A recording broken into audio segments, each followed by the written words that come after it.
wonderful show to you as scheduled. We're talking about the Libyan slave trade, and I know it's been a hot topic in the media and social media, especially. Well, we'll talk about it. We already wasted enough time. How was your weekend? My weekend was great. It was good. I hung out with the kids. I didn't do too much of nothing. Okay. Cooked. Usual. Yeah, the usual. The usual. It was good. Wait. God dang. Where's my pie?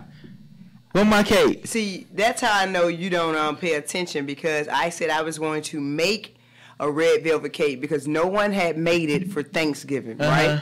And I got a whole bunch of excuses why I didn't see a red velvet cake, and so I posted a picture of a red velvet cake that was not my own. Oh, you sucker. Because I'm going to make one, so I have the ingredients, and I just have not made it yet. But when I make it, I will attempt to save you a piece. I don't know if you see what happened to my dinner tonight. But I had it a good 15 minutes before it was gone.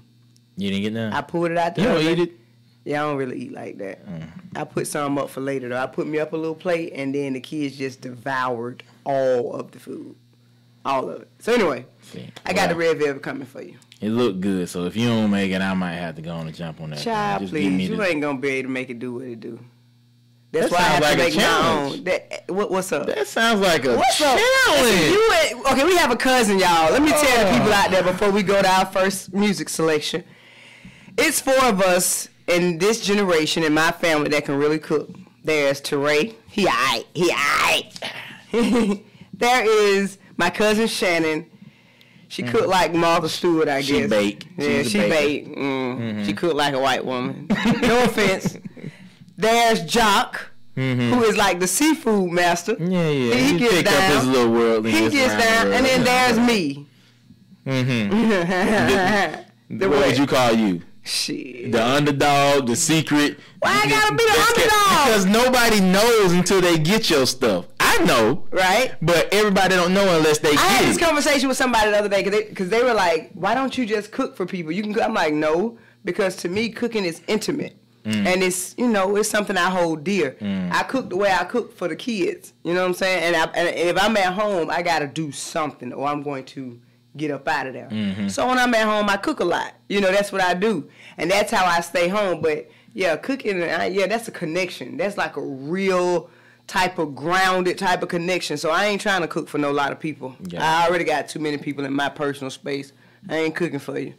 Okay. Yeah, I come to a potluck, I might do a little something, but don't call me no underdog. Okay. Don't call me no underdog. I ain't calling you that. I said, what would you call yourself? A cook. Better than I. Oh, everybody else got a little.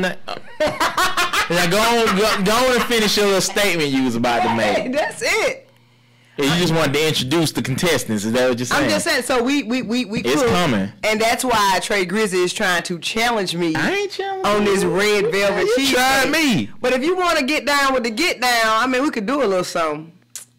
We can see what's up, and I can taste yours. You know me. I'm the remix king. Okay. I'm like DJ Baby You when it comes to I'm no recipe shouting. And you right. I freestyle everything. I'm the freestyle queen. That's pretty much the same thing. So okay. But we'll see. I'll make your bars against my bars, and we see who dropped the hottest bars. Okay. Son. Okay. Yeah, somebody got bars in my head. I wonder why. But anyway, we gonna go on and jump into this music selection. Get you in the mood for the topic, and we'll come back. Word of Mine Radio. IBNX. C8K.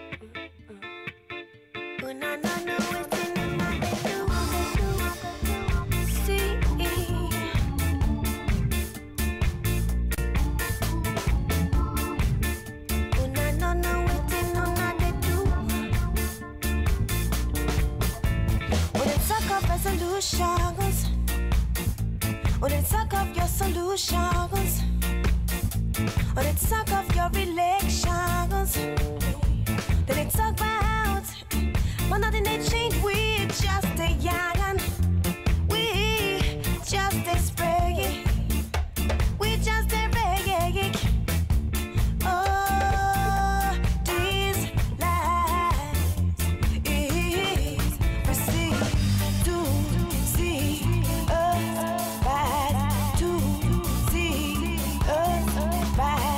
To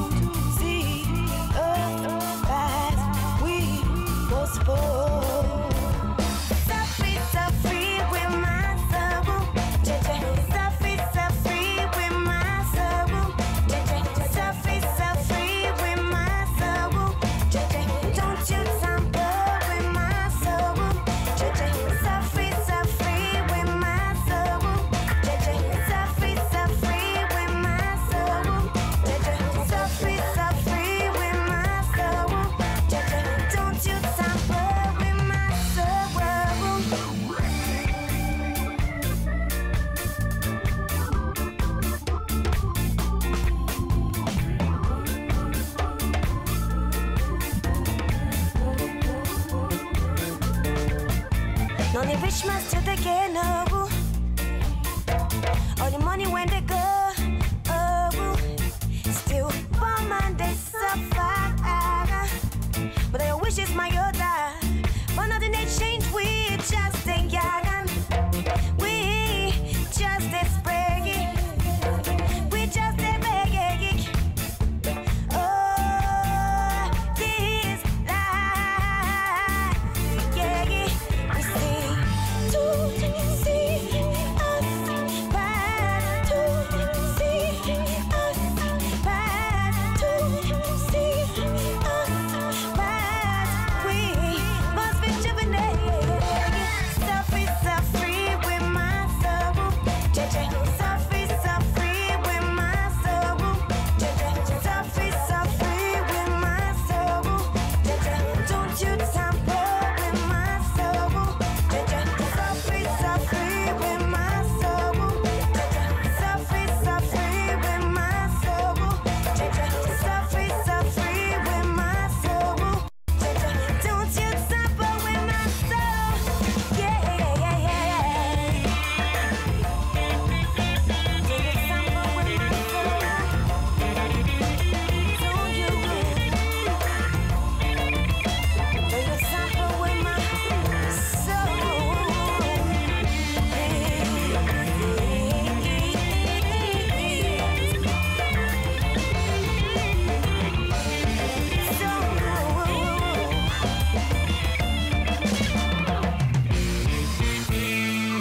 I got fulfilled my wishes to travel to distant places. Allow my soul not to perish, for me to be dressed in laces. See, as life goes on, I remember all the things I have achieved. Sunset, thunder, and the storms. Should I we actually believe in this sea? You see, now just when it's say, now what's in your soul? Now you go rig it. Hey, hey, hey. Say now so loud. Now with this press break, hey. They up and again to see the seeds.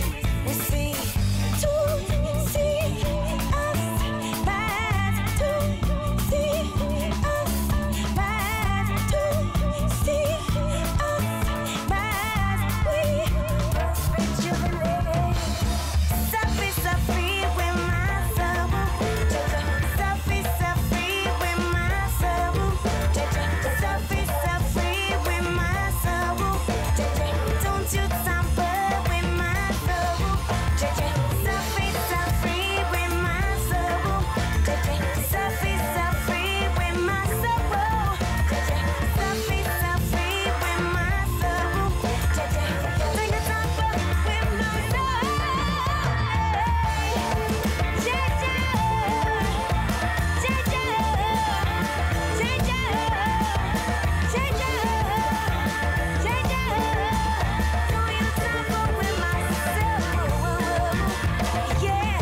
soul.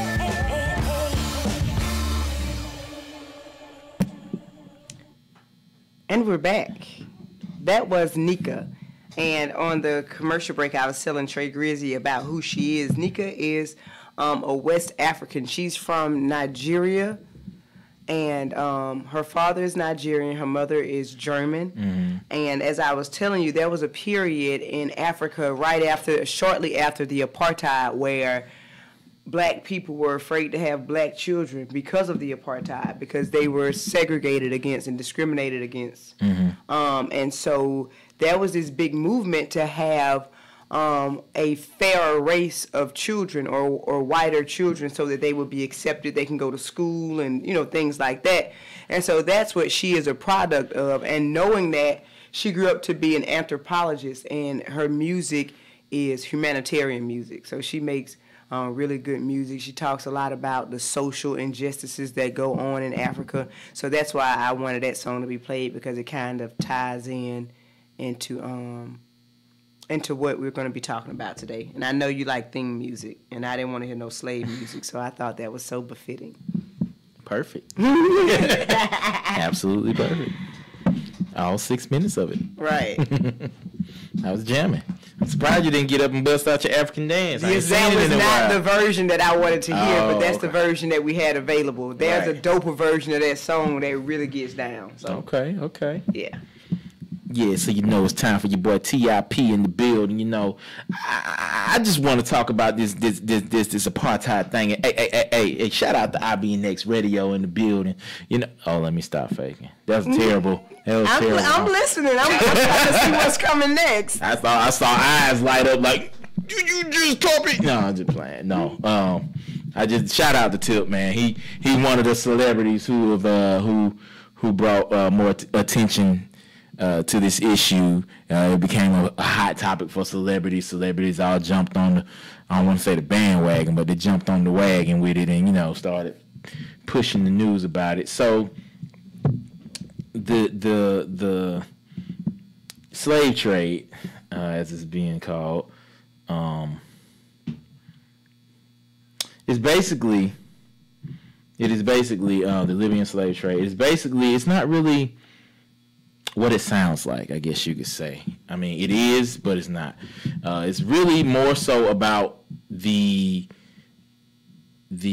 smuggling of Libyans into Europe, and it's a lot of that going on. This has been going on for years, so it is, of course, a hot topic now because footage got out. It actually was a CNN recorded footage of men being sold for $400. As farm laborers at a nighttime auction in Libya, and that started the whole talk over here and everywhere, and just kind of got out the noise about it. So, but what it is, it's been a lot of migrants and refugees coming over to Europe from Libya, and this is all in the wake of Muammar Gaddafi's. Mm-hmm. I was about to say, I thought I said his name wrong. Yeah, right. Wait, was it murder? Muammar Gaddafi's murder. Yes, it was murder. He died. Okay.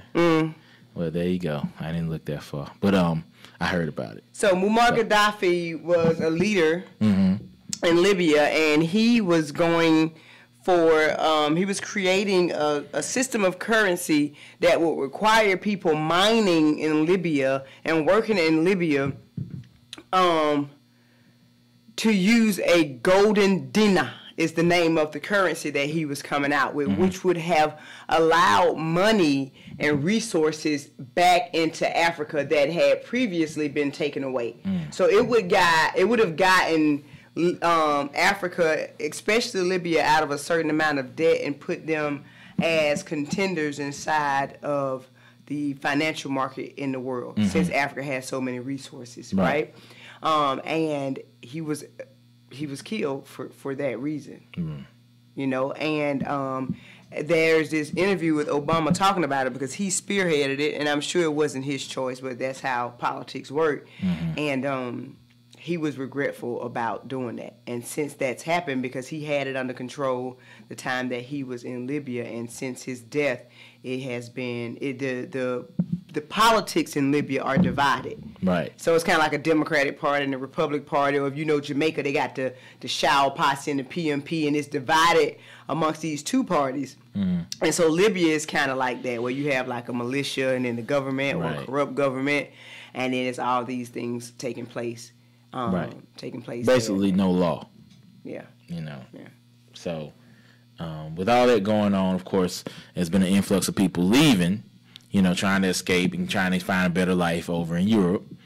And in doing so, they have to work with a lot of smugglers and other ways to find their way across now. And doing all this transporting, over 300,000 people have drowned, you know, up to this point. You know, if they can keep count of that, such a thing, but that's about where they're at with it now. in trying to get over here, and more than almost 1 million people that they're saying have transported over, trying to escape, or what would you call it? Refugees? Yeah, looking for refuge. Yeah, well, I thought it was a word for it, but yeah, looking for refuge away from Libya. So, yeah, let me back up. Let me say something, because I think a lot of people have it a little bit backwards, and I've noticed that because I've been looking a lot and I've been seeing a lot online where there's this whole pray for Libya, pray for Libya. Let's be clear. Libya is the one that's enslaving people. Okay? Right. So be careful about what you're praying for. Not only the people in Libya. Libya is right there at the top of Africa where people are crossing over. It's just like coming into Texas, from Mexico. So there's a particular city out of Mexico people are probably leaving from in order to get into Texas, right? Right. It's the same in Libya. People from other African countries are trying to get to Libya to get there. So not only Libyans are being enslaved, all the migrants from all over North Africa that are coming through Libya are being, they're getting on buses thinking this bus is going to drop them off in Europe, and this bus is taking them somewhere and selling them off and telling them, well, you have to work. And once you work off this amount of debt, then we can transfer you over. And then you have the dirty-ass Italian government that's saying, you know what, we don't want them people. We're going to pay you, Libya, to keep them there. Because we don't want all of these people in our country, which further supports the whole slave trade. So not only Libyans are being held captive, it's people from all over Africa that are being held captive in Libya. Right. But it's kind of like a quote-unquote indentured servitude, but we know how that goes. Right. So that's all it is people... They done sold all they, possessions or whatever. They're trying to find their way over. Right. And they don't have the money to pay these smugglers but most of the smugglers, like you said, it's become a thing now. Right. So. Well, let me explain something else that a lot of people don't know. I have a lot of African friends, right? So there's this trade that goes on in a lot of African churches here, even in the United States. Not to get off subject, but just to let you know how this thing works. So a person will want to get out of Africa. They might want to come to America.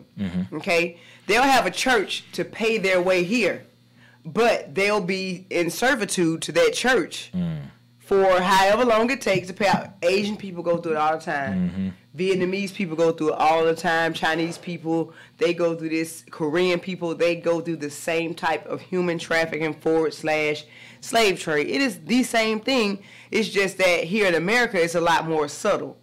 Okay? Because you have people that have come over from Africa. They need to marry somebody. They have to pay that person to marry them. They're indentured to that person. Indentured to that person until they pay whatever debt. I might charge a person $10,000 to marry them. Well, they have to be indentured to me or pay me my $10,000, or they're going to risk their citizenship and being deported back to Africa or whatever country they've come from. You understand what I'm saying? That happens every day. Churches, the organ players in African churches, the drum players in African churches, a lot of the people that participate in those churches are indentured servants. Right. It's the same thing. It's the same thing. They live on their own. They free to live to pay it back or what? Yeah. Yeah. And in some cases in Libya they are too. It just depends on the type of person you're dealing with. And I'm sure, not to try to justify, I'm not justifying any of it.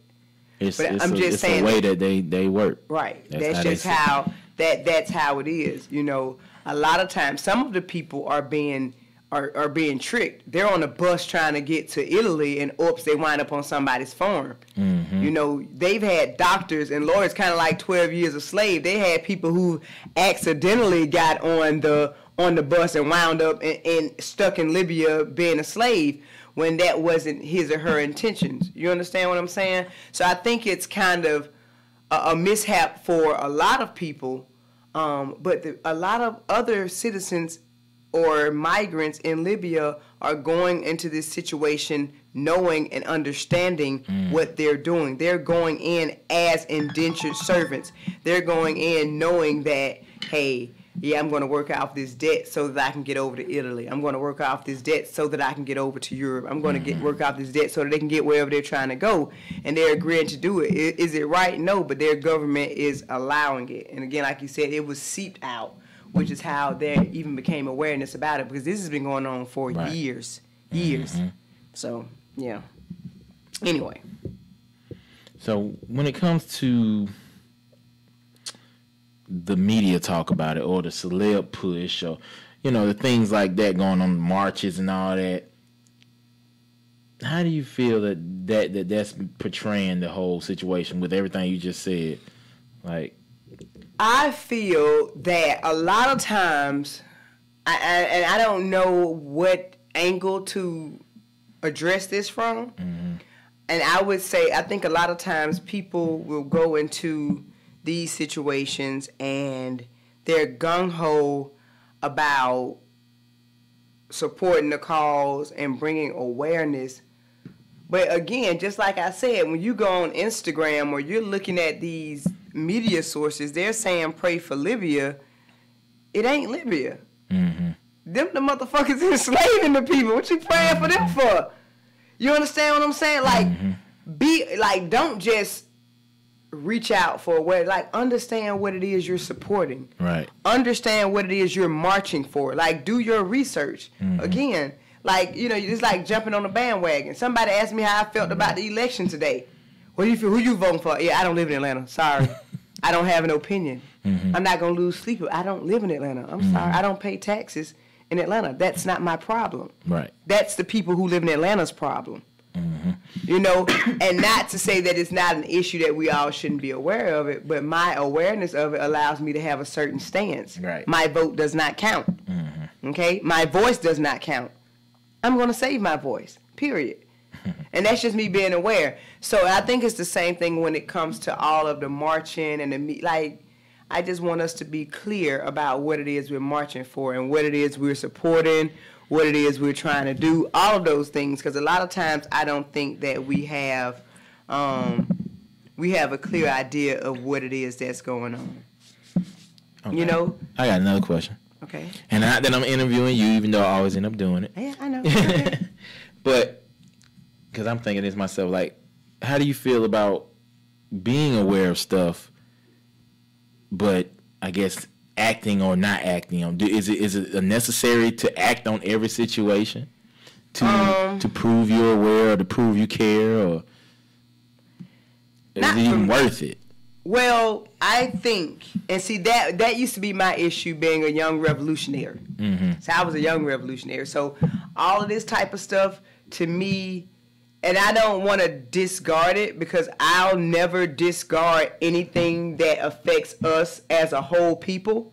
So it's never that I want to discard these things. I think it's more so of what are we going to do that matters. And you know how I feel about marching. Marching has never worked for us. That's not the avenue that I want to take. Right. Now, especially not over there. Right. So on one side of things, I look at it like this. Everything has to happen for a reason. And these things are going to happen whether you got to understand how many people there are in the world. So any circumstance that you can imagine, from the best circumstance to the worst circumstance, will take place at some point in time. You understand that? And for that reason, I cannot personally get involved into situations that do not personally involve me. Right? That's from a personal perspective. From a social perspective, this is something that affects us as a whole, as a black diaspora, that people are still being sold. You understand? Right. There's a different element because they're being sold by people that look like them. And I used to have this issue when I used to battle with people about converting to Islam. Well, the Muslims over in Africa are the slave traders. Always have been, always will be. This has never stopped. Just because the numbers are higher and a few people are becoming aware of it doesn't mean it's a new issue. This is not anything new. So shame on you for just now figuring this shit out. You understand what I'm saying? But until there's some type of united front, until there's some type of united front, I don't see where we can solve this problem. It's funny that America like to jump in everybody's business when it comes to oil and minerals and things like that. You know, when it comes to hitting nuclear weapons and things like that. But now with a situation like this, it seems like America is kind of quiet. Where are our troops now to stop this? Are they in Libya? Are they being deployed to Libya? Like, what is white America doing about this issue? Right. The people with the power. Where's our military? Where's our commander-in-chief at this point? Talking crap. You understand what I'm saying? Like so for me, I have those mixed feelings about it. I want to be aware. I want to know what's going on. But there are things going on this planet that you cannot fathom. And even if you can fathom it, and even if you do know about it, what are we going to do about it? Right. What are we going to do about it? So, and personally, I feel from a nationalist perspective is we have a lot of shit right here on our own soil going on. For us, we're African American. We are not African people. Right. There's a difference. There is a difference. Okay, we are African American. And an African will tell your ass. Okay, they will shut your shit down and let you know that you ain't no African. So okay, y'all handle y'all African affairs because we got babies getting shot down the street over here that we got. We got our own trade in Atlanta. We got our own issues to worry about. And so slave for me, trade. On a personal level, no, I'm not taking it personally. Am I aware of it? Yes. Do my heart go out to the people that are being enslaved? Hell yeah. Hell yeah. That's sad to me that in 2017, that's still even a word, slavery. That's still a concept. You understand what I'm saying? So that saddens me, but it don't sadden me enough to lose no sleep at night. You know, when you got babies being gunned down the streets for playing with BB guns or riding the car with their families or selling CDs or, you understand what I'm saying? When we still have our own personal issues that we're dealing with as a people in this country. I can't worry about what goes on in the next country, not even a neighboring country like Mexico, where people were getting gunned down the street when they had the same war. Those are our neighbors. Those are our melanated brothers and sisters. They, you know what I'm saying? They're African descent too. So I'm not going to have any more of a heartfelt sympathy for Libya than I did for people in Mexico. Or the people in Haiti. You understand what I'm saying? My heart goes out to all people. But ain't shit I can do about it from over here but send out some good mojo. Right. And hope for the best. Right. I agree. I think you should just really pick your battles. You know what I'm saying? Like, I'm not saying not to do nothing because some people just really feel like you have to do something to say that you tried to do something. No, people post shit on Instagram and don't and sometimes do nothing. it's just about How many people sent water to Puerto Rico? Huh? It costs $3 to buy water. It costs $10 to ship it. How many people did that? Like, you want to help, you can help. But all that posting shit just to show that you know about it or you fake socially aware don't mean shit.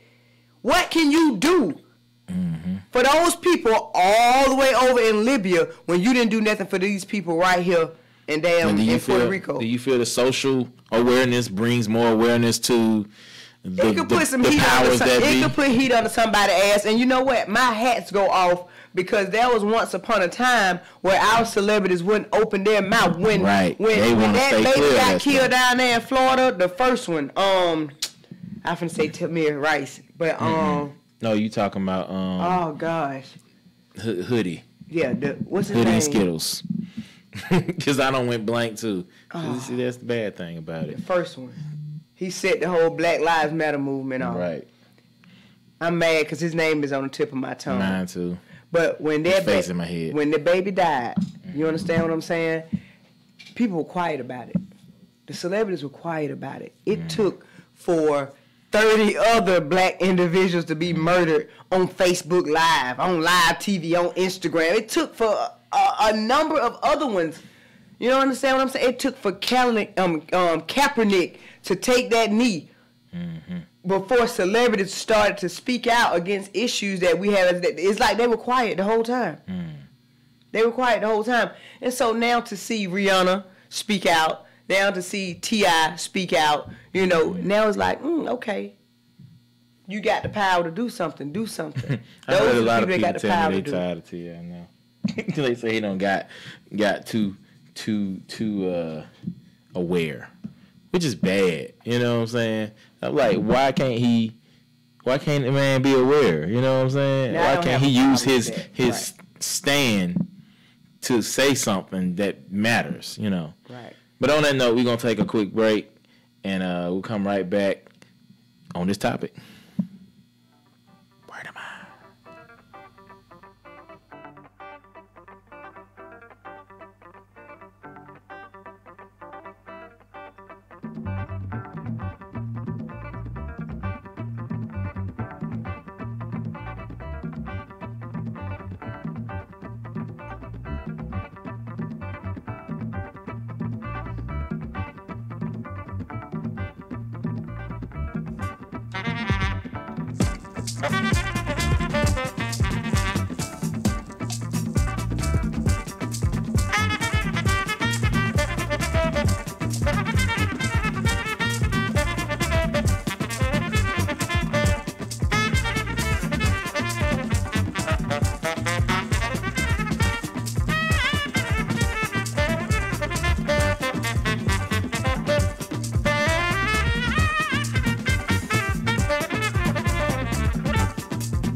Zombie, oh zombie. Zombie, oh zombie.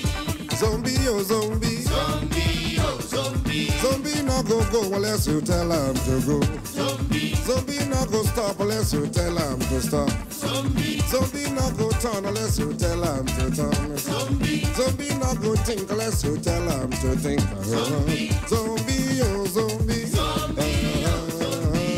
Zombie, oh zombie. Zombie, oh zombie. Zombie not go unless you tell him to go. Zombie. Zombie not go stop unless you tell him to stop. Zombie. Zombie not go turn unless you tell him to turn. Zombie. Zombie not go think unless you tell him to think. Zombie. Zombie, oh zombie. Zombie, oh zombie. Zombie, oh zombie. Zombie, oh zombie. Tell him to go straight. Na joro jara joro. No break, no jam, no sense. Na joro jara joro. Tell him to go kill. Na joro jara joro. No break, no jam, no sense. Na joro jara joro. Tell him to go quench. Na joro jara joro. No break, no jam, no sense. Na joro jara joro. Go and kill. Go and die. Go and quench. Put up all the verse. Go and quench. Go and kill. Go and die. Put up all the verse. Go and die. Go and quench. Go and kill. Put up all the verse. You gonna play the inside or you gonna wrap this up? We good. We live. We on fire. We back. Shout out Fela Kuti. Let's go. I'm gonna talk about him as Jimbe today since we played his music. Okay. But I'll talk about that song before we wrap up. Okay. Zombie. Zombie was a song that talked about the Nigerian or the West African government being basically zombies. They didn't have minds of their own. They didn't think. They did cruel things to the people based off what the government ordered, kind of like what's going on inside the Libyan slave trade, or like North Korea, or like any other soldier in the world where your mind is gone and your body is active. You're a zombie. You do and say what the officials tell you to do and say, right. Which ultimately affects the people of that country. So that's a very, very powerful song by Fela Kuti. The song is like 12 minutes, as you can hear all the jazz that's played prior to him even starting the music. That's what I love about Fela Kuti. Like, he'll ride a track or play instruments for 20 or 30 minutes before he even start the song. But if you do have time to listen to the entire song, the name of the song is Zombie. The artist is Fela Kuti. And I'm going to talk about Fela Kuti in my djembe. I think that'll be pretty dope. Okay. So let's wrap up this topic. So, wrapping up, I mean, I think we said everything we there is to say about it. We told everybody what's going on, what's really going on, I would say, what it really is. And you gave some good information, like I didn't even know, like about the indentured slave part of it. For those who still feel like you want to support, there are some organizations who are helping with the help with the issue, such as Free the Slaves, End Slavery Now, and the Polaris Project. You can look into those and see if it's worth your time and your efforts or money or whatever. I don't give my opinion on those. I like, if you listen to what we said, it's only so much you can do, in these type of situations, other than send good vibes. So, use your own judgment. Those are Free the Slaves, End Slavery Now, and the Polaris Project. So, definitely much love, much good vibrations going out to those dealing with good vibrations. Yeah, good vibrations. That's all I mean. Now they like, fuck your good vibration. You know what I'm saying? Like, now, it's a very sad thing. You know what I'm saying? It's a very sad thing. Like you say, you do want to send positive vibrations. It is something that that we're sad to hear about. Unfortunately, the way their government is set up, ain't too much that can be done about it unless we're going over there with some troops. And if we had stayed out of Libya's business in the first place, this wouldn't be an issue. Right. You understand what I'm saying? But attacking Gaddafi is subsequent to the attack on Muammar Gaddafi. You understand what I'm saying? So had we stayed in place in the beginning, this slave trade would not be an issue. You understand what I'm saying? Or perhaps it would be, but it would be kept under wraps like so many other human trafficking issues in the world, and we wouldn't know nothing about it. You understand what I'm saying? So if you are in a position to help, don't get me wrong, I think it's a good thing to help. But I'm always skeptical of charities, right. You know, Red Cross charities and things like that. Let me see where my money going. Let me see where my help is going when it comes to those types of issues. You know? So, yeah. All right. Well, we're gonna wrap up this segment. Oh, and for those who we never did come back and create, it was Trayvon Martin. That's who we were thinking about. It was on the tip of my tongue. I could not get that. I could not. We both brain farted. You know, it stinks in here. So, we're gonna jump in to the inside. Into the inside. Yeah. We're gonna go to the inside. We're gonna go to the inside and just going to get started with that. And stay tuned. Oh, we're not going nowhere, but yeah, stay tuned. We're jumping to the inside with Not Ether. Say something. IBNX. IBNXradio.com. The station with the best music. Best music. I love the music. Best music. Hey, what's up? It's Jay-Z. Hey, I'm Mariah Carey. Hey, it's Katy Perry. It's your boy T.I.P., man. Get it. It's your boy Sean Kingston. What's up, y'all? I'm Beyonce. This is Nicki Minaj, and I'm in the mix with IBNX Radio. Welcome to the inside with 9 Ether, your underground source for the gym, start tactics, and the jewels of the week. Visitors beware, for once you enter, you may never view the world the same again. Your access has been granted. Hey, it is yours truly, 9 Ether, with the inside. Today I'm gonna be short and sweet. I know we are pressed for time. I'm gonna be short and sweet. I want to, in the djembe, talk about Fela Kuti, since I played his song Zombie. And I'm going to give you a short, brief synopsis of who he is, just off the back of my head. I don't have any computer or notes in front of me to give you all the work, you know? So I'm going to be short and sweet. Fela Kuti is one of my favorite musicians. He is, okay, so you know James Brown started Afrobeat in the 60s with his, get on up, and really Black and I'm Proud, and he made this whole movement of music. He was a culture changer is what they call that. And as a result of that, a lot of African musicians began to play a type of music called Afrobeat. Fela Kuti happened to be one of those people. And because of the topics and the issues that he spoke about in his music, I mean, very powerful music. Like I said, Zombie, where he was talking about the Nigerian government. He made a song called Expensive Shit. He made Water Get No Enemy. I mean, I can go on and on about his whole discography.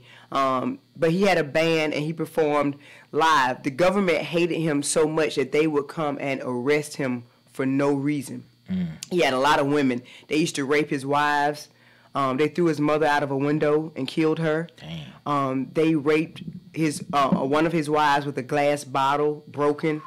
I mean, I'm telling you, just harassed Fela Kuti. But during his time traveling, like I said, he made very, very powerful music that spoke to the people of Nigeria.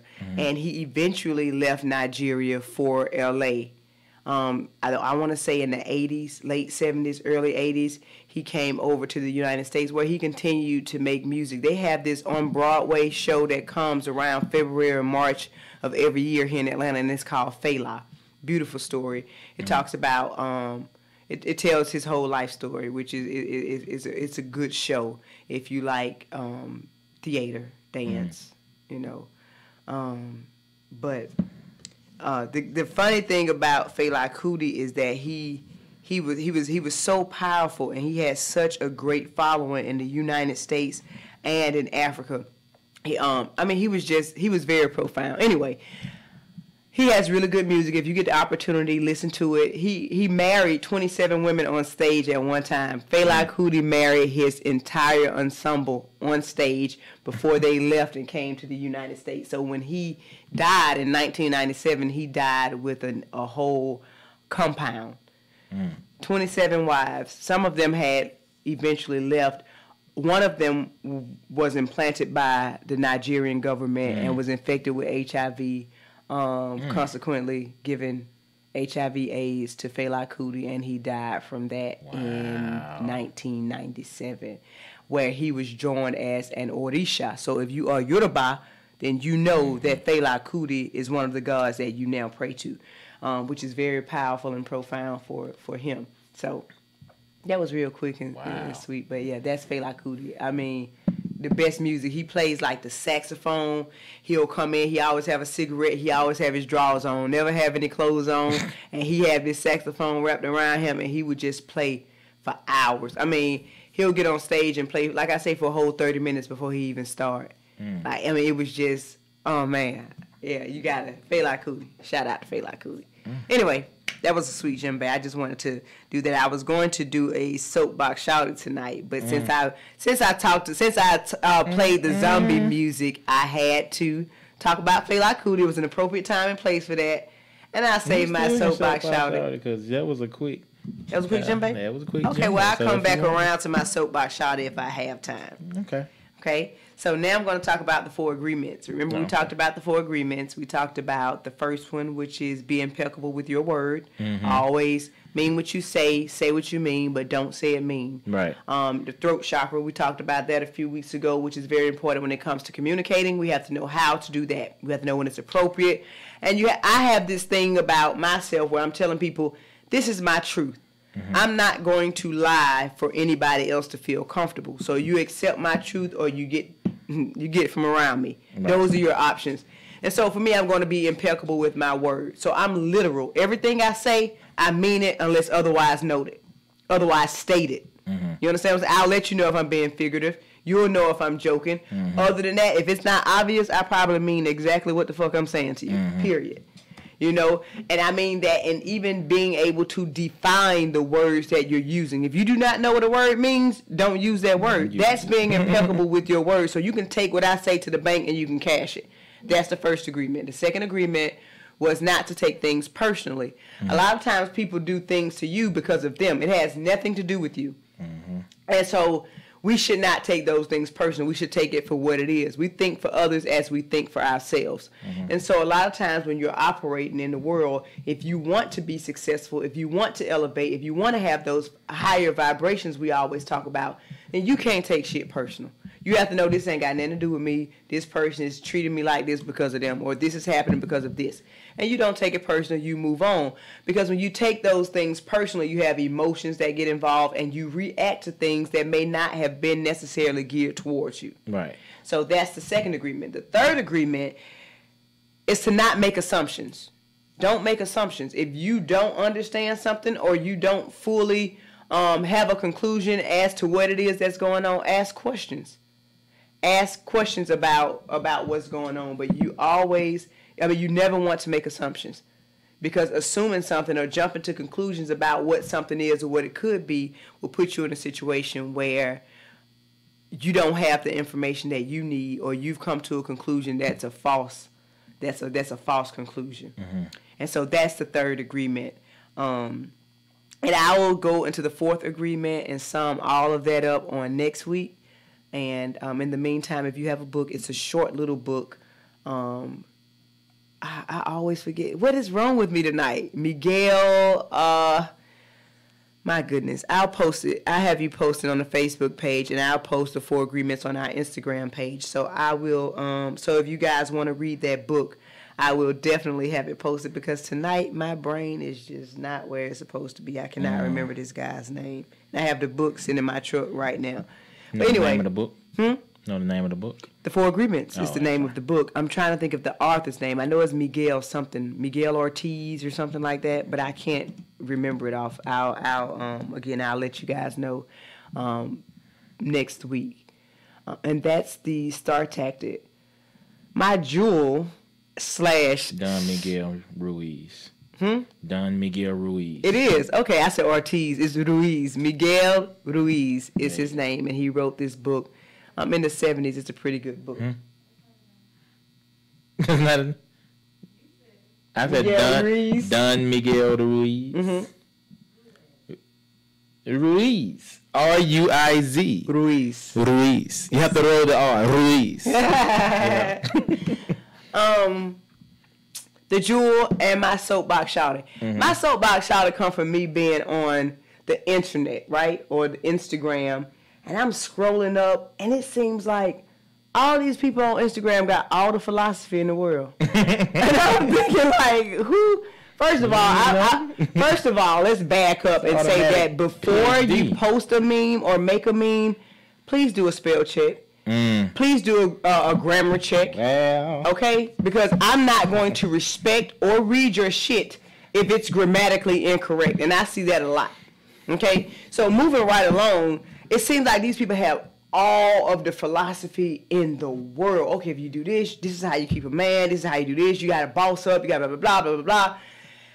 And it brought me into thinking, like, yeah, we say all of this stuff. I could talk about the 4 agreements, but if I don't live those 4 agreements, I haven't done anything. I can't sit right here and tell you about the 4 agreements unless I know them, I understand them, and now I can digest that information and I can give it back to you in so many different ways. Everything I say is the same 4 agreements because I accepted that, I ingested that, and every time I exhale, I'm exhaling that same thing because I live that. You understand what I'm saying? Like, don't preach to me, don't point me in a direction, don't talk to me if you're not walking the walk.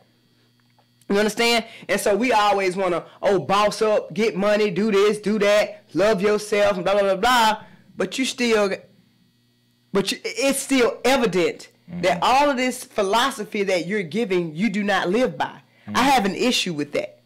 You understand what I'm saying? My words are very few when it comes to helping peasants and other people. I'm telling you. My words are very few because, for one, I don't want to speak to you and what I'm saying is not being received. I'd rather save my words because guess what? It's people that'll sit at my feet to hear what I have to say. Okay? But from the giver of the message, I think it's very important to walk that walk.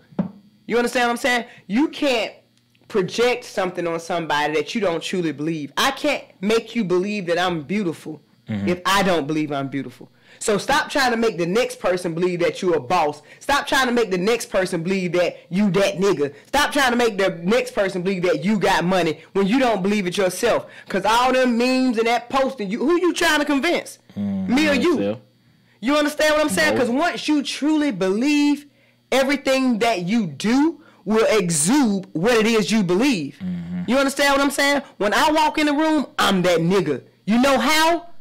Because I know that. Because I believe that. Because I've accepted that. And every day is a constant, deliberate attempt to be that nigga. You understand what I'm saying?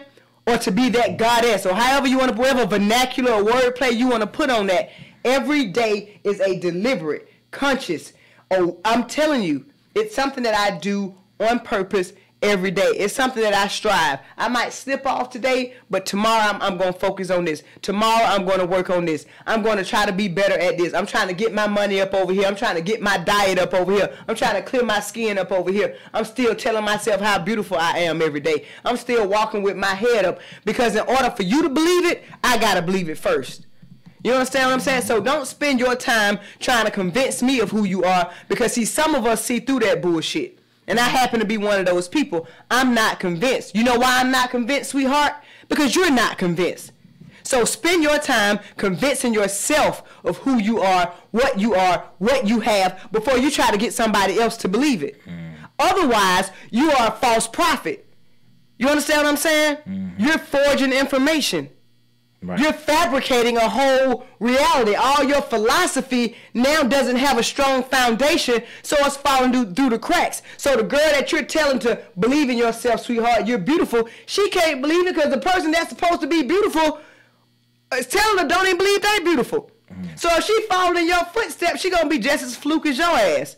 So you got to get your house in order first before you reach out to try to help somebody else. So save the memes, save the posts, save all the captions of trying to tell somebody to boss up and be better until you've done that.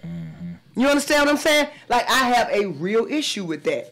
Because it's all fake. It's all an illusion. Everything that we stand for, everything that we represent, getting money, looking good, going to work every day, having something, it's all an illusion. And until you've truly not had anything and you've created your own reality, you are part of a rat race just like everybody else.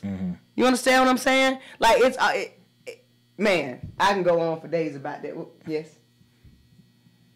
This is Trish coming on. Well, can y'all hear me? Y'all can hear me?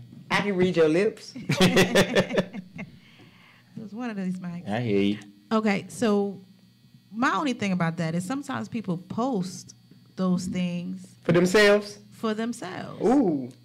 They could have just looked at the meme. I was gonna say that. I was gonna say a lot of people post things to get. See, if you To get motivate people, themselves? if you get people to believe it, then they start motivating you or believing it, and then you might believe it. I was thinking that, right? But I know that don't work. As from my own experience, that don't work. Because you know how many people tell me I'm the shit all the time, people say I'm humble. I just don't always believe everything you tell me, even though I know it's to be true. Sometimes I'm hard on myself. Right. So, and that's because that's why I don't do stuff like that, because the same thing you saying. Like, I'm glad you both said that, because what we do for audiences. Imagine you cleaning up your kitchen with a man standing in your kitchen versus you cleaning up your kitchen in the house by yourself. You cannot tell me that task won't be different with somebody being present. Or you moving around, anything that you do, you're going to do it different with somebody watching versus when you're alone. Right? How do you change that? You have to be consistent across the board. You know what I'm saying? And I realized that at a young age, like, oh, well, when somebody's watching me, then I'm doing something this way. But when somebody's not watching me, I'm doing it this way. How can I circumvent me from being an actress for somebody else? At a young age, I started to narrate my whole entire life. I'm talking about narrate. Like, I talk to myself inside my head about everything I'm doing. That keeps me present. So anytime I'm moving, I'm here. I'm never on autopilot unless I'm high and driving. That's the only time I'm on autopilot. Well, that's what I'm saying. And I'm thinking it because I know I post certain philosophy, and it's because it's something that I'm thinking about, that I'm working on. Right. You know what I mean? I'm in the progress of, and it's not really for the audience. You know, social media has just become a way of life. A way of life. Right. You know what I mean? So it's not really to get the likes or for someone to motivate me. It's just thinking out loud. Because it presently represents what you're going through. Right. And that's understandable, because I'll post things like that sometimes too. And it's still for the audience too. Because I could have read that and just kept it to myself, and I posted it because this is good information. Let me share it with you. Sometimes it's something you want. I live that. That's the point I'm making. You can post it, but live it.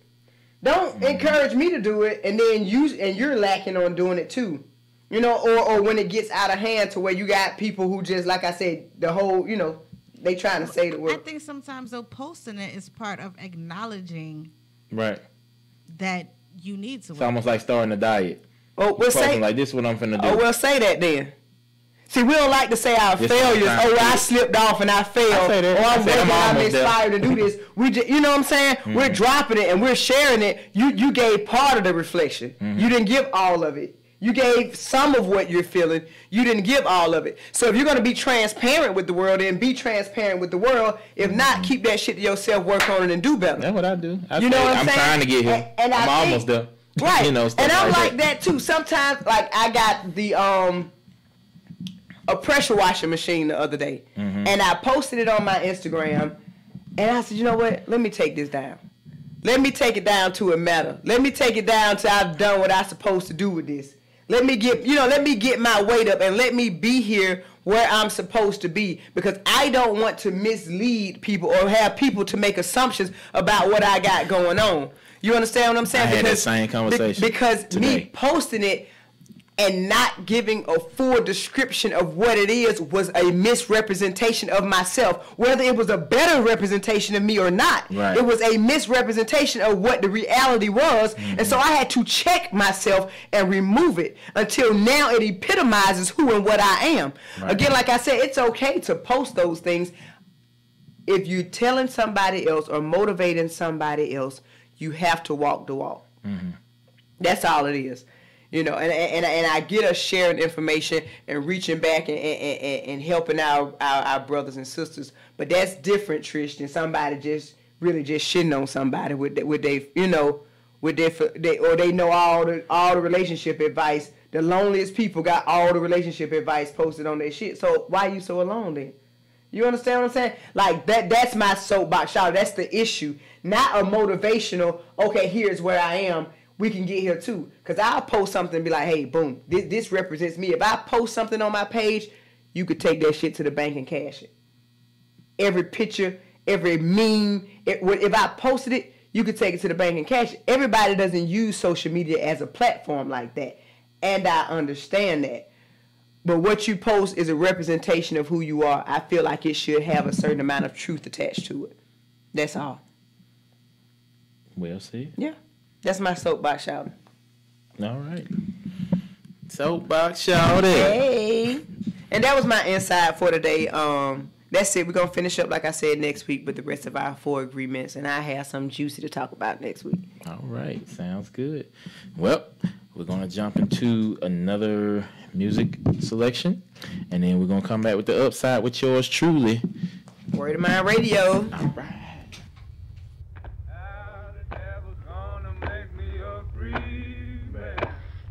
Devil's gonna set me free. How the devil's gonna make me a free man. The devil's gonna set me free.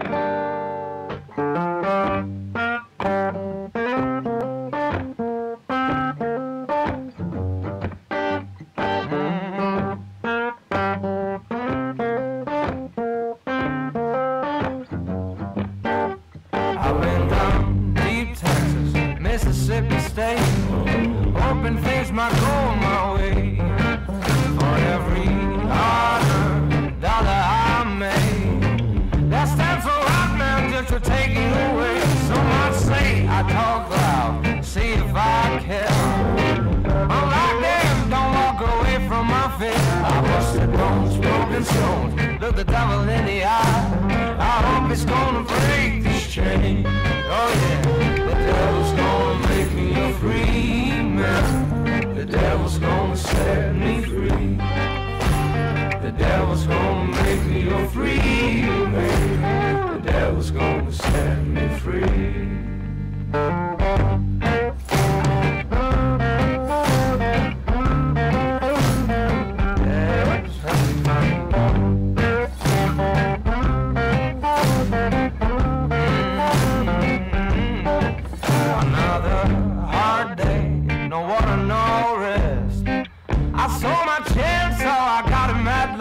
I took his 6-shooter, put 2 in his chest.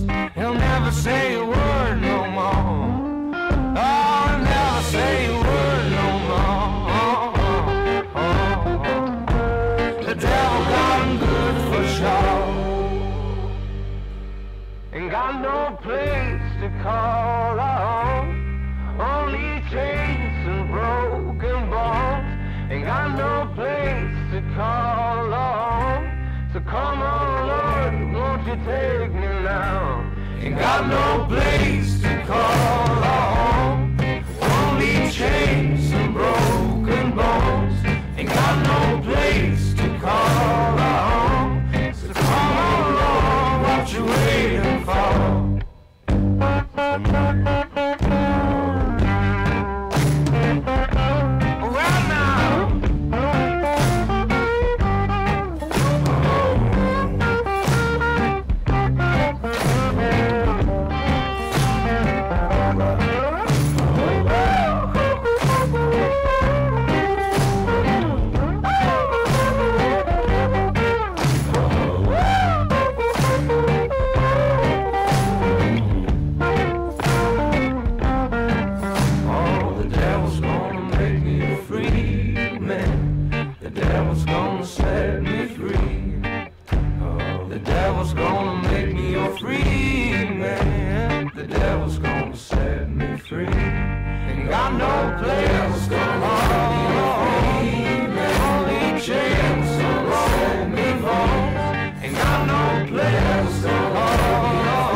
time for the moment you've been waiting for.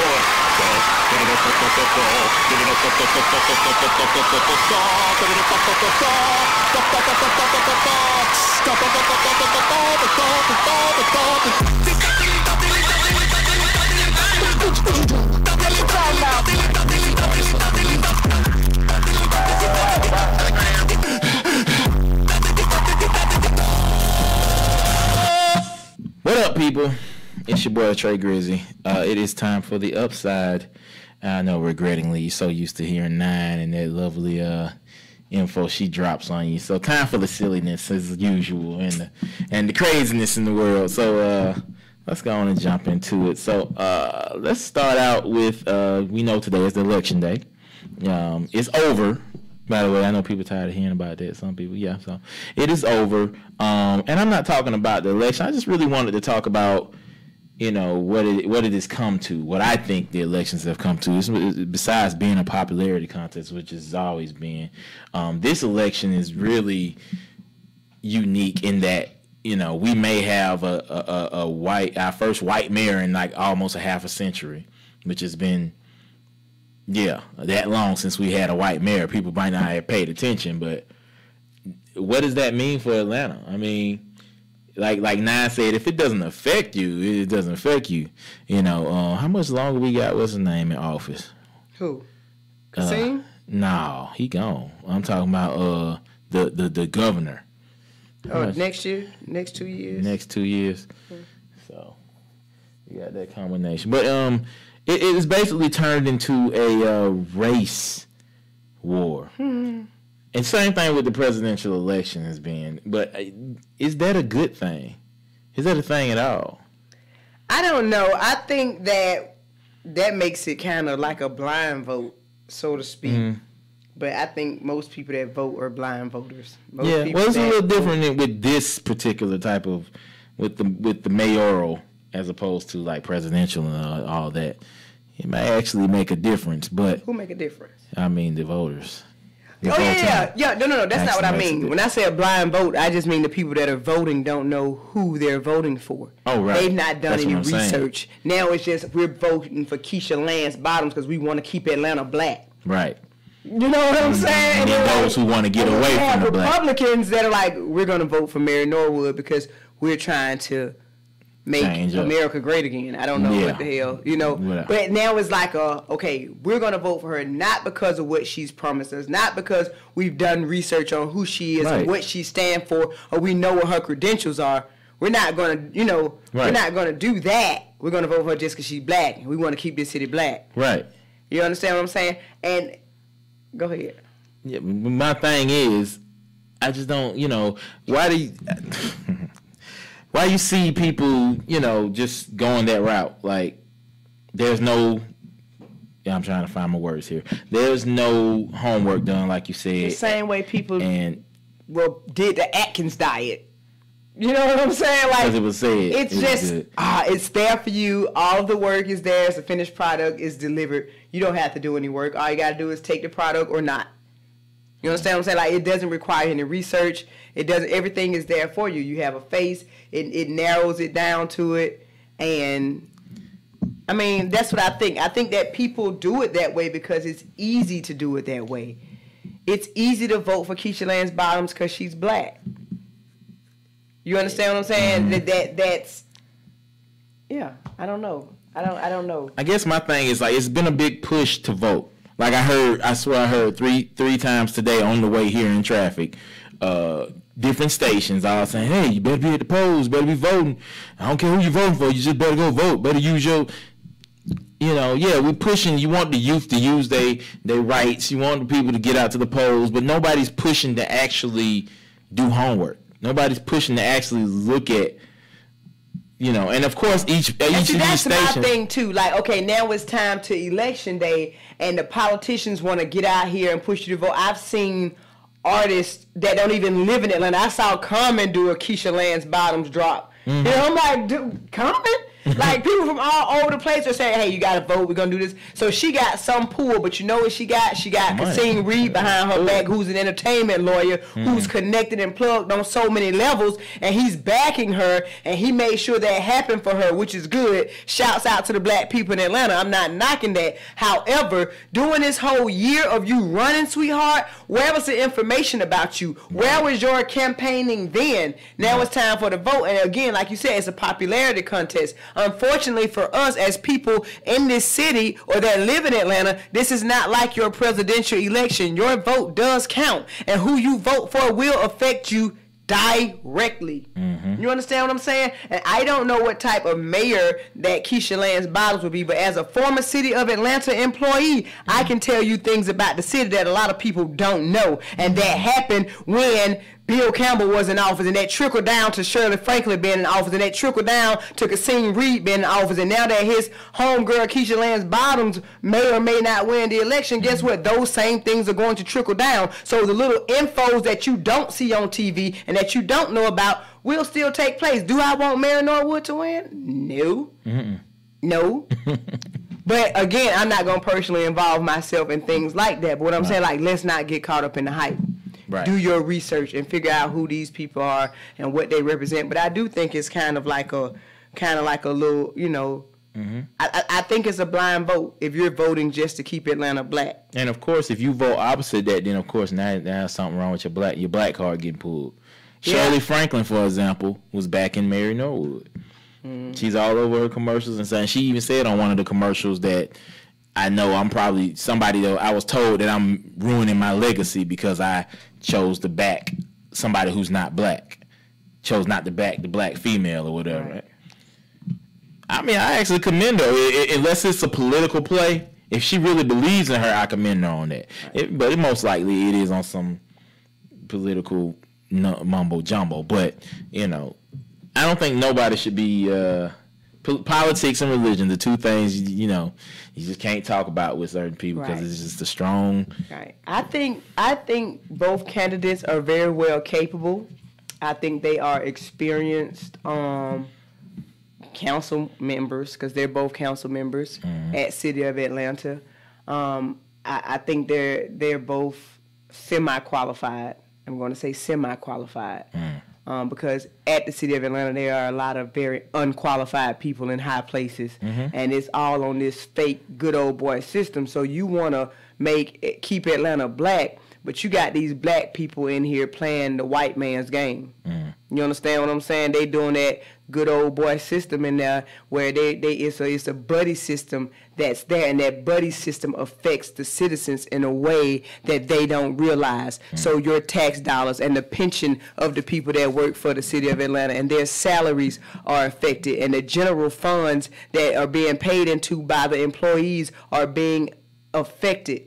You understand what I'm saying? In a way that maybe you being on the surface do not understand. Maybe you living on Bankhead and just wanting to go vote or whatever, whatever have you. You may not understand the intricacies that take place when it comes to election times or the back office issues that we deal with during election time or in politics. And so for that, I feel like people should do their research and make an informed vote. Again, like, I have no say-so, absolutely no say-so on who should be voted for mayor. I do not care who wins the mayoral election either. I don't live in the City of Atlanta. That's not my issue. That's not my concern. It's not my tax dollars. But, it is what it is. I'm always, go Keisha Lance Bottoms. Right. Shout out, It'll be nice. All right. Well, we will find out tomorrow how that went. Because this is the runoff, of course. So, put up your vibes for whoever. I'm going to say vibes all day. That's a vibe. Anyway, moving on to sports. Where my boy Curry at? He came up in here, showed them little colors a little bit. What I tell you, Georgia whooped up on them Tigers. They whooped up on them Tigers this weekend. Yeah, so shout out to Georgia. Georgia is in the finals.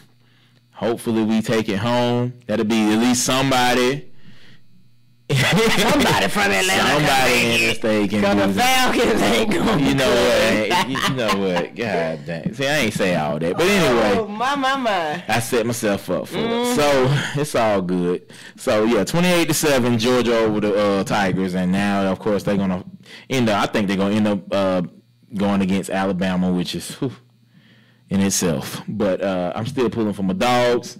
Hope they pull it through. She just talked about them. So the Falcons will be playing their last home game this Thursday against your former team. Former. Don't even try it. Former team, the New Orleans Saints. You like them all day, but that ain't your. And the Seahawks team. Oh, you still a Saints? Again, listen. I don't take this shit personal. Mm-hmm. They don't pay my bills. I ain't finna go root for them and fight nobody for them. But I rocks with the Saints. They all right. Okay. Long as Drew Brees down. Okay. I'm gonna have my Saints shirt on Thursday. I believe that. Whoop whoop. Anyway, so the last home game is going Mercedes-Benz Stadium is this Thursday. You guys want to bet me? DM me, please. Thank you. Oh, you heard her. I got money on it. Gonna get okay. I might. No. Anyway, moving on from that. Yeah, go Falcons. So let me get into my situations for today. I actually have a question and a situation. Because the question came. You brought up when you were talking about in your soapbox shout. First thing, like, I have a friend, right? And she's doing a blog. I just say that. I hope if she's listening, she'll find out what I'm saying. But I have a friend, she's doing a blog, and she wants to be a motivational speaker. Great. I've been pushing her, helping her with it. I helped her create the blog. Thing is, I've been reading a blog. My friend, like how you said grammar, kind of goes back. Like, she's putting out this positive messages and she's going in and telling people they should do this. But it's, as you read, you just see a lot of grammatical errors and typos. And you can't even call them typos. It's just grammatical errors. And after like the third or fourth one, you're just like, God dang. And I'm thinking to myself, like, if somebody's reading this, that might turn them off on the whole, she's trying to get gigs and everything. She's up for a couple. I'm just like, okay. So I asked somebody, how should I go about telling her that, you would think it'd just be simple, like, girl, you messed up some of the word. But here's the thing. It's not typos. It's like, instead of saying where, you say where. You know what I'm saying? Like, where are you going? Where are you going? You know what I'm saying? There, that's the big one. There and there. Like, it's stuff like that. And I'm like, because you can't say you just made a typo, use a spell checker. No, it's not going to catch that because it's still spelled right. It's still spelled right. It's just incorrect. Right. So I was like, well, how should I tell? And I was told that I shouldn't, for the simple fact that that's going to probably kill their vibe, you know what I'm saying? Because if they're doing that, that means they don't know the difference. No, that means you need to save them from being embarrassed later. Right. Somebody come in under the bottom and call them dumb as hell. Like, how you going to motivate somebody to do? It's like saying, I want to be a construction worker, I want to build a house, but I don't know how to measure. You have to know how to use the tools that you have. You can't motivate people verbally without knowing the verbiage, without knowing words. That's your gift. Those are your tools. You have to know how to use those tools. Right. You can't, build a house and not know how to measure. You can't build a house and not know how to work a hammer. Right. You can't build a house and know about plywood versus fire-rated plywood and, things. You have to know that in order to build a house. Otherwise, you don't build a house. You can have a passion and a dream to build all the houses you want, but you will be unsuccessful until you know how to properly work your tools. Right. If you want to be a motivational speaker, then words are your tools. Mm-hmm. You need to know how to properly use them. Right. Period. Simple. My thoughts exactly. Yeah. But I just wanted to bring that because when you talked about that, I brought it up. I'm like, see, I want to see. Right. I tell people all the time, hear like you hear with your ear has ear in it. H-E-A-R. Hear, ear. That's how you use that one. Here, like come here, there. Put a T in front of it. It's T-H-E-R-E. So it's H-E-R-E.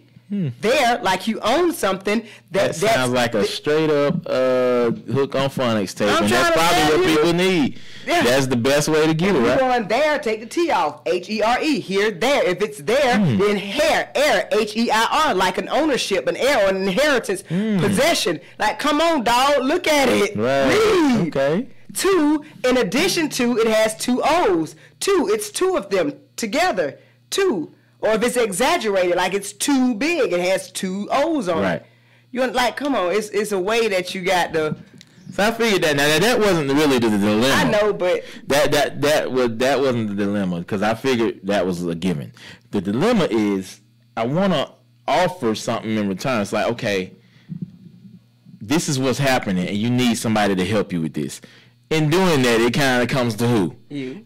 I don't really for a small nominal fee. I know I don't want the burden. That's the thing. I don't want to have to spell check and read everything you do before. That's I already know that's gonna become a burden at some point. Right. And I don't want you to. I want you to learn, not lean on me. So my thing was, what's the best way to go about helping her, or suggesting where she can get help? I don't know. What you looking for the best way for? Just find a way. It don't have to be the best way. Well, that's a way, I should say. Say it. Other than me. See, you overthinking it. You taking it personal. I might be. You're taking it personal. And you're not being impeccable with your words. I did, because it was and you're making assumptions that those are the 4 agreements. You saw how I did that? Did you see that? I saw some of that. Just tell her. It's simple. If that's your friend. It is my friend. If it's a real friend, you would not let them embarrass themselves, because somebody gonna get on that blog and write a comment that's gonna hurt her feelings, and you could have circumvented that had you been honest with her up front and had her correct those things. Right. Because when you get that's I'm gonna tell her regardless. I'm always afraid of a public platform because of the people out there in the world that have no compassion for you, that will attack you. I'm always afraid of that. Trolls. Right. So somebody gonna say something to her about it one day, and she gonna be sad, and you knew the whole time, and you could have helped her. True. So make sure you tell her. I'm definitely gonna tell her. I just was trying to, ease into it. No, I was trying to put that block out there for that next thing that I feel was gonna come. Oh, you need to be fixing it. Yeah. You need to have someone, not me, to. Right. Now. Second, now I don't even know if this is a good one for today's top up. Screw it, whatever. This one is someone else's situation. Okay. How to say this? He says he's being swallowed by his woman, by the woman he's dealing with. He wants to know how to tell her that her stuff's too big. Swallowed. Oh, swallowed, like literally swallowed. No, I mean, toothpick in a well hole, I guess, type of thing. I don't know. Oh. In other words, her vajayjay's stretched out. Vajayjay needs some hey. Yeah. Maybe his penis is small. You know what? Did you say maybe his penis is small? The first thing he said was, she assures him that he's not small. Now, that's if he believes her, but obviously he does. He's know trying what to a small penis is, right? He says he's not small. Oh, he's not a small person, so he's just like, he doesn't. The problem is not with her. The problem's with him, because it's too. He can't feel. It's loose. Right. And he can't hit nothing in there. Right. He wants to know how to. Maybe she need a little rejuvenation, and he wants to. Who got the check for that? Better backdoor that thing, brother. You'll find some walls in there. If she ain't got no walls in there, then you need to move on with life. I've heard they have exercises you can do for that. First of all, yes, Kegels. Let me stop being funny. Kegels. You can do Kegels. And you should do those all day, every day, all the time. I'm doing them right now. Do Kegels every day, all day, women. Men too. Yeah. Men too help your prostate. And it helps that pull up. Yeah. Or lack thereof. Yeah. And it stops you from pre-coming. Yes. Right. Kegels. Do Kegels. Women can bathe in vinegar and water. It kind of help restrict, but there's an herb called tormental. That'll put that thing back like new. Never used it before. I heard that, you know. Herb, would you sprinkle it on there? No, you probably should take what they call hip baths. A lot of women, that's a new thing. All the women want to take hip baths where they get in these herbal salt baths, and they kind of help rejuvenate the vagina, but I ain't giving that game out for free. I do it for $59.99. Tell them to call me. A hip bath, because you put your hips in the water. You only put your hips in there? Yeah. Or you can steam treat it with a diffuser. I mean, there's ways to get that thing back right, but you can contact me. I'll let them know how to do it. I'm sure there's stuff, you can either contact now or look it up. Nah, you probably ain't gonna find all that. You probably find something. That's alchemy. You ain't gonna find. So there you go. There's your answer. But they do have rejuvenation methods though. I'm gonna post 9 number all over. So you get. Don't they have the binyang balls too? Does that tighten up something? It strengthens the pelvic floor. I thought I didn't know what. Yeah, binyang balls. I thought that was for pleasure. Kegels. Yeah, sick people use it for that, but it does have a medicinal purpose. See, he asked me. It wasn't really a situation for the show. He asked me, and I was like, I gotta ask this on the show. I thought it would be funny, but I really want to know, myself, like, how would you approach somebody like that? Right.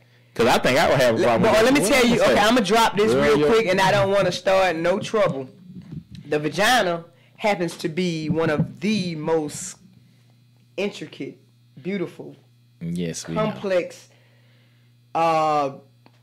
spaces in the universe. I can't even call it a thing because it's like a whole organ. It has its own function. Right. So a woman has a G-spot, right? Mm-hmm. If you go inside of a woman's vagina, there's this spongy tissue that sits in the top. That's a G-spot. Mm-hmm. Well, depending on the size of the penis, that spot will move. So for men with short penises, the G-spot sits toward the front of the vagina because her vagina has shifted for you if she's only sleeping with you. If she's sleeping with a man with a bigger penis, then that G-spot shifts to the back. Now, the problem comes, your vagina shrinks and expands as needed. All you got to do is have sex about 2 or 3 times. Like, if you have sex with somebody with a big penis, the first time it's going to hurt. Mm-hmm. Second time might hurt. The third time, you're going to be used to it. Not because you got used to the dick. No, because your vagina has shifted to help accommodate you. Mm-hmm. That's how powerful it is. It's a machine. So, if her walls ain't shrunk and had the elastic to fit his penis after they're having sex, then perhaps he ain't the only person she's sleeping with. Or perhaps she just really had her shit destroyed. It's one of the two, and I don't know. So does that not mean that it should have shrunk up? If they've been together for some months, the elasticity. Women have babies and go back to a small vagina. Mm-hmm. Why? Because that machine does that. Tighter. Right. It does that. So there's no way in the world that it's still just shrunk. That's like that. It should have shifted by now to accommodate.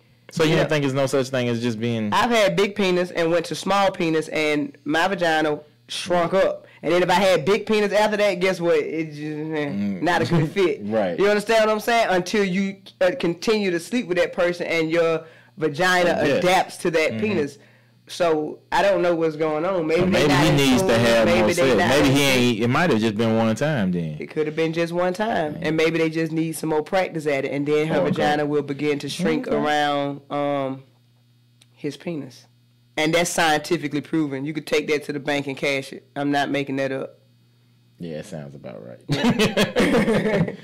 I'll take your word on that one. So, okay. Well, there you have it. I hope you're listening. Don't get in my ass later about it. But, man, why would you go and say that? She gonna know. I ain't say your name, dog. She don't listen. Well, maybe she do. I don't know. He kind of popular. Anyway, so, yeah. But there you go with that. Moving on. Today is, let's see, what today's day is bathtub party day. What? Yeah, it's a bunch of weird ones. I don't know. I might have to go partake in that with a shot of whiskey you gave. Rub-a-dub-dub, 3 men in a tub. Anyway. That's a real day? Yes, it is a real day. So that means more than one person get in the tub together? It says, let's see. Yep, there's actually a day devoted to breaking out in the bubble bath liquor and your favorite essential oils. Let's see. It started back, we ain't going to read the history of it, but how you celebrate. Most homes and apartments have bathtubs in them, so go ahead and invest in an old fashioned copper bathtub or Victorian clawfoot style tub, and have you a nice relaxing with bubbles. and or essential oils, and just sit there and enjoy. Calming and satisfying. It's almost like a relaxation day, I guess. Yeah, it's like a relaxation day. So, and if you want to add more people to it, hey, that's where the party comes in, I guess. All right. So, sound like some freaky stuff to me. You got a nice tub at home. You gonna go partake? You know what? No, I'm not. But maybe next year I'll partake. Have me. Ooh, that sounds like a thing. A bathtub party. Yeah, no. Anyway. So today is National Bathtub Day. Go ahead and get your bath on. Skip that shower and get it on. Our Instagram follower today, the Telegram is Corey Spot, KORYS_SPOT, and Spooks.McGee. Yeah, he was here last week. You heard Spooks. He was on the show with us. So Spooks, SPOOKS.MCGHIE. Oh, I'm sorry. S_MCGHIE. So they followed us and showed us love. Make sure you go follow them and show them some love. That is it for our show, for the Upside, and for our show today. Tune in next week where we'll have another wonderful topic for you that Nine has already pre-selected. And we will see you then. So till then, make sure you follow us at Word of Mind Radio everywhere. Hit us up. Word of Mind Radio. Make sure you follow the station, of course, if you haven't already done so. IBNX Radio everywhere. And, show them love, too, by the way. If you haven't followed, man, what's wrong with you? But anyway, I am Trey Grizzly, TR3, GRIZZY. And I am Nine Ether at Brown Skinned Goddess. There you go. And see you next time. Peace. Peace. Be great. Thank y'all for tuning in. There's only one tipping, by the way.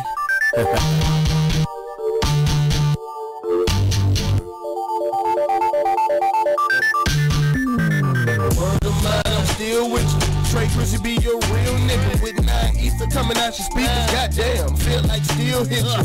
When they speak, you gotta listen. It costs nothing to pay attention. Got the other side, the inside, King Blacksmith. At the outside, got City Lock. 7 to 9 every Tuesday from 7 to 9. That's word of mine. Word to the wise, words on the rise. That's word from the God. We work hard, but play harder.